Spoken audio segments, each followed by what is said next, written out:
राजस्थान के जयपुर शहर में एक भव्य हवेली थी जो राजसी ठाट बाट के लिए जानी जाती थी। हवेली की मालकिन सुमित्रा देवी अपने रौब और कठोर स्वभाव के लिए प्रसिद्ध थी। उनके पति वीरेंद्र प्रताप सिंह हवेली के असली मालिक थे, लेकिन वे अब ज्यादा मामलों में दखल नहीं देते थे। हवेली के सारे फैसले सुमित्रा देवी ही लिया करती थी। इस हवेली में कई नौकर चाकर काम करते थे, जिनमें गंगा सबसे पुरानी और भरोसेमंद नौकरानी थी।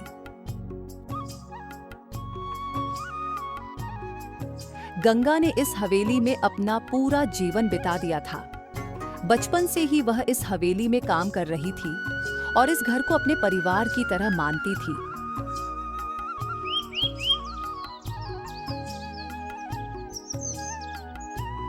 उसकी खास दोस्त शांति, जो दूसरी नौकरानी थी, सुबह सुबह ही किचन में आ जाती है और कहती है, अरे गंगा, जरा धीरे काम कर, इतनी जल्दी क्यों मची है? गंगा जल्दी जल्दी चूल्हे पर खाना बना रही थी। उसने जवाब दिया, शांति, तू नहीं जानती, आज सुबह सुबह ही मालकिन ने मुझे डांट दिया। कह रही थी कि चाय ठंडी थी। अगर आज फिर कोई गलती हो गई तो मुझे घर से निकाल देंगी। शांति हंसकर कहती है, तू बेकार की चिंता मत कर। यह हवेली कोई अकेली हवेली नहीं है और नौकरियों की कमी भी नहीं है। अगर निकाल भी दिया तो कहीं और काम मिल जाएगा। गंगा की आंखें भर आईं। तू नहीं समझेगी शांति, मैंने इस हवेली को हमेशा अपना घर माना है।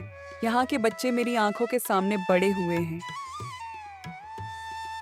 इतना कहते ही मालकिन सुमित्रा देवी किचन में आ गई।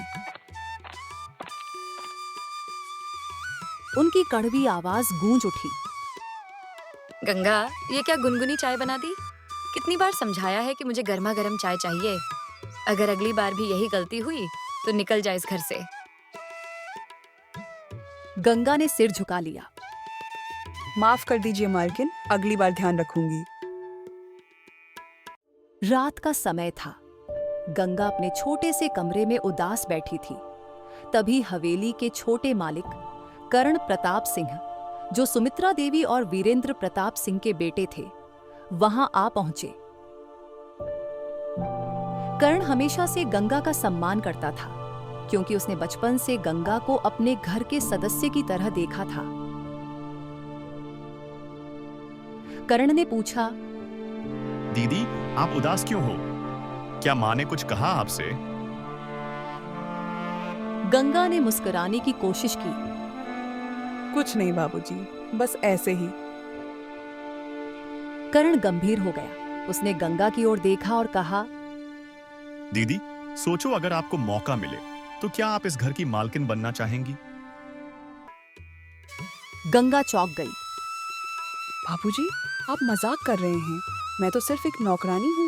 ये कैसे संभव है? मैं बस एक मामूली सी नौकरानी हूँ। मैं इस घर का मालकिन कैसे बन सकती हूँ? कर्ण की आंखों में आत्मविश्वास था। मजाक नहीं कर रहा दीदी। अगर आप चाहें तो यह मुमकिन हो सकता है। अगर मैं चाहूं तो माँ इस हवेली को खो सकती हैं और आप इस घर की असली देखभाल करने वाली बन सकती हैं। गंगा विश्वास से कर्ण को देखती रही।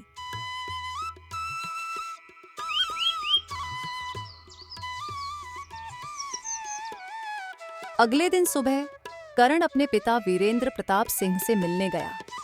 वह हवेली की ऊंची बालकनी में खड़े थे। पापा, क्या आपको पता है कि माँ घर के नौकरों के साथ कैसा व्यवहार करती हैं? वीरेंद्र प्रताप सिंह ने गहरी सांस ली। बेटा, मुझे सब पता है। मैं जानता हूं कि तुम्हारे माँ सारे नौकर के साथ बहुत बदसलूकी करती हैं, लेकिन तुम तो उसे जानती हो। वो सब लोगों को अपने हाथों से नचाती है। लेकिन अब मैं ज्यादा कुछ कर नहीं सकता। कर्ण ने गंभीरता से कहा, अगर मैं कहूं कि इस घर में बदलाव आना चाहिए तो क्या आप मेरा साथ देंगे? वीरेंद्र प्रताप सिंह अपने बेटे को देख रहे थे। उन्होंने महसूस किया कि कर्ण अब बड़ा हो गया था और सही गलत का फैसला खुद कर सकता था। उन्होंने धीरे से सिर हिला दिया। ठीक है बेटा, तुम्हें जो ठीक लगता है तुम करो, मैं तुम्हारे साथ हूँ। मैं भी चाहता हूँ कि घर में फिर से खुशहाली लौट आऊं।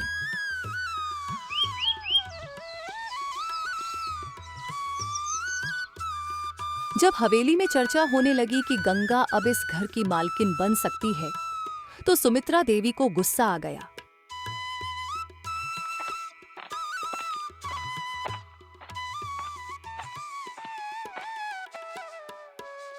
वह तुरंत अपने छोटे भाई विजय सिंह से मिली, जो एक चालाक और धूर्त व्यक्ति था। भाई, करण ने मेरे खिलाफ चाल चल दी है। वह गंगा को इस हवेली की मालकिन बनाना चाहता है। विजय सिंह ने एक शातिर मुस्कान दी। दीदी, अगर कानूनी रूप से इसे रोक नहीं सकती तो हमें कोई और तरीका निकालना होगा। ठीक कहा तुमने। मैं उस नौकरानी को मालकिन नहीं बनने दूंगी।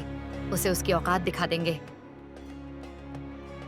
अगली रात हवेली में एक बड़ा हंगामा मच गया। हवेली के स्टोर रूम से एक तेज आवाज आई।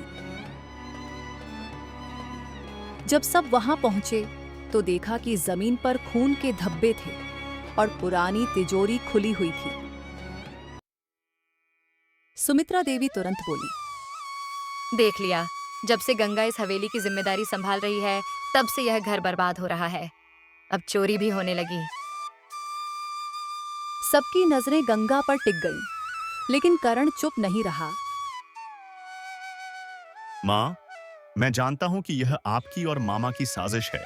मैंने आप दोनों को इस साजिश की बात करते सुन लिया था।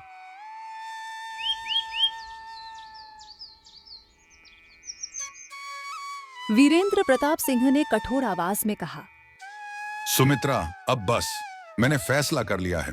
गंगा इस हवेली की नई मालकिन होगी और तुम अब सिर्फ एक साधारण सदस्य बनकर रहोगी। सुमित्रा देवी के चेहरे का रंग उड़ गया। गंगा के लिए यह सब एक सपने जैसा था। उसने कभी सोचा भी नहीं था कि वह इस हवेली की मालकिन बनेगी। सब नौकर चाकर खुशी से झूम उठे। करण ने मुस्कुराकर कहा, अब यह हवेली सिर्फ एक हवेली नहीं, बल्कि एक परिवार की तरह चलेगी। गंगा ने गंभीर होकर कहा, मैं इस घर को पूरी ईमानदारी और सच्चाई के साथ संभालूंगी। यहाँ किसी के साथ अन्याय नहीं होगा।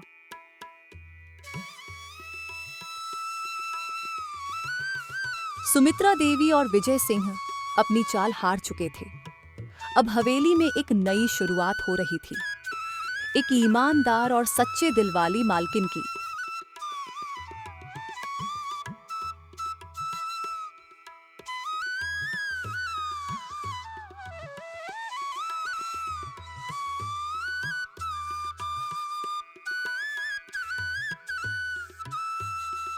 अगर आपको हमारा वीडियो पसंद आया तो वीडियो को एक लाइक कर दो और शेयर कर दो।